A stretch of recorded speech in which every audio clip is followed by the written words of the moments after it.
Morbi મહાનગરપાલિકાનો corporator Bhupat જારિયા. નમસ્કાર.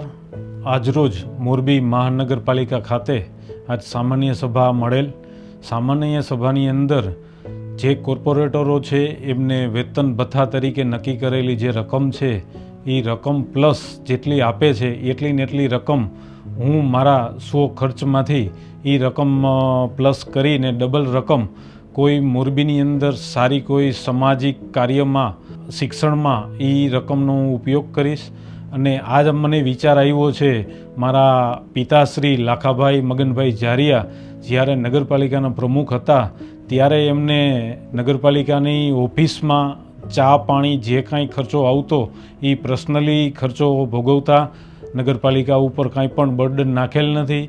અને નગરપાલિકા તરફથી પ્રમુખને ગાડી પણ મળતી હતી, ગાડી પણ લીધેલી નહોતી, પર્સનલ કાર વાપરતા નગરપાલિકાની અંદર.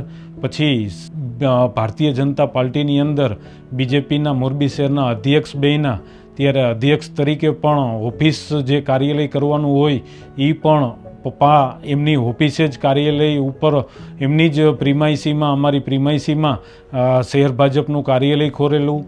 એની અંદર જ પક્ષમાંથી જે કાંઈ કાર્યક્રમ આવતા એ કાર્યક્રમનો ખર્ચ હોય કે કોઈ ચૂંટણી આવતી હોય, ચૂંટણીમાં સ્થાનિક સ્વરાજ્યની હોય, લોકસભાની હોય કે વિધાનસભાની હોય, પોતાને તન મન ધનથી જે પાર્ટી પ્રત્યે વફાદારીથી નિષ્ઠાપૂર્વક જે જવાબદારી નિભાવી હતી એની પ્રેરણા લઈને મારા પિતાશ્રીના માર્ગ ઉપર હું પણ ચાલવા માગું છું.